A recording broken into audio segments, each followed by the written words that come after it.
Bonjour à tous. Bienvenue dans ce deuxième épisode de notre série Movember. Aujourd'hui, on parle d'un sujet qui concerne potentiellement un homme sur 8. Le cancer de la prostate. C'est le cancer le plus fréquent chez l'homme, mais c'est aussi l'un de ceux où le dépistage précoce change tout. Dans cette vidéo, nous allons voir ensemble. À quoi sert la prostate? Quels sont les risques? Les symptômes à surveiller. Comment se faire dépister? Et comment réduire les risques au quotidien. Mais avant tout, abonnez-vous pour ne manquer aucune vidéo. Comprendre la prostate. La prostate, c'est quoi? C'est une petite glande de la taille d'une noix. Elle est située juste sous la vessie et devant le rectum. Elle fait partie du système reproducteur masculin. Elle produit une partie du liquide séminal. C'est le liquide qui transporte les spermatozoïdes. Avec l'âge, la prostate grossit naturellement. C'est normal. Mais parfois, certaines cellules se développent de manière anormale et un cancer peut se former.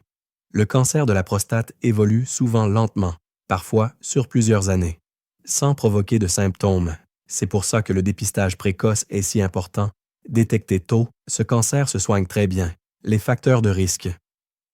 Plusieurs facteurs augmentent le risque de développer un cancer de la prostate. D'abord, l'âge. Le risque augmente fortement après 50 ans. Plus de 2/3 des cas concernent des hommes de plus de 65 ans. Ensuite, les antécédents familiaux. Si votre père ou votre frère a eu un cancer de la prostate, votre risque est multiplié par 2 ou plus. Troisième facteur, l'origine ethnique. Les hommes d'origine africaine ou afro-caribéenne sont plus exposés. Enfin, le mode de vie, le surpoids, une alimentation riche en graisses animales et le manque d'activité physique. Tout cela peut augmenter le risque. Les symptômes à surveiller. Au premier stade, le cancer de la prostate ne provoque souvent aucun symptôme. C'est ce qui le rend difficile à détecter sans dépistage. Mais quand des signes apparaissent, il faut être attentif. Les plus fréquents sont des difficultés à uriner, un jet urinaire plus faible, un besoin d'uriner plus souvent, surtout la nuit, du sang dans les urines ou dans le sperme, des douleurs dans le bas du dos, les hanches ou le bassin, et parfois des troubles de l'érection. Attention, ces symptômes ne signifient pas forcément qu'il s'agit d'un cancer. Ils peuvent aussi être liés à des problèmes bénins, comme une hypertrophie de la prostate. Mais si vous ressentez l'un de ces signes, parlez-en à votre médecin. Le dépistage. Quand et comment? Quand faut-il se faire dépister? À partir de 50 ans pour les hommes à risque moyen, dès 45 ans si vous avez des antécédents familiaux ou êtes d'origine africaine, et dès 40 ans si plusieurs membres de votre famille ont été touchés.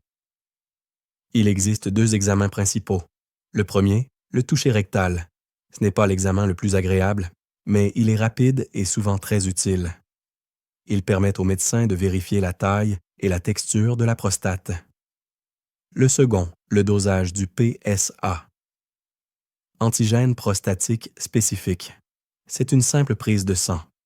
Un taux élevé peut indiquer une anomalie, mais ce n'est pas forcément un cancer. Si une anomalie est détectée, le médecin peut recommander une IRM ou une biopsie pour confirmer le diagnostic. Le dépistage systématique fait débat. Certains cancers de la prostate évoluent très lentement et ne provoquent jamais de symptômes. Mais le plus important, c'est d'en parler avec votre médecin et de décider ensemble ce qui est le mieux pour vous. Prévention et mode de vie. Même si on ne peut pas prévenir complètement le cancer de la prostate, on peut réduire les risques. Voici quelques habitudes simples.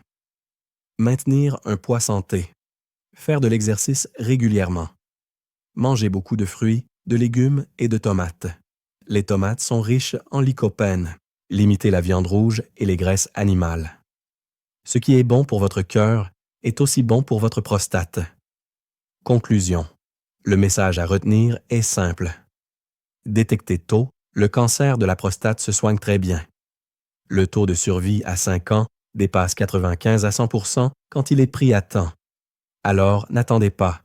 Parlez-en à votre médecin et encouragez vos proches à faire de même. La semaine prochaine, nous parlerons d'un autre sujet important, mais encore trop tabou, la santé mentale masculine et la prévention du suicide chez les hommes. prenez soin de vous et de votre moustache. À samedi prochain, abonnez-vous.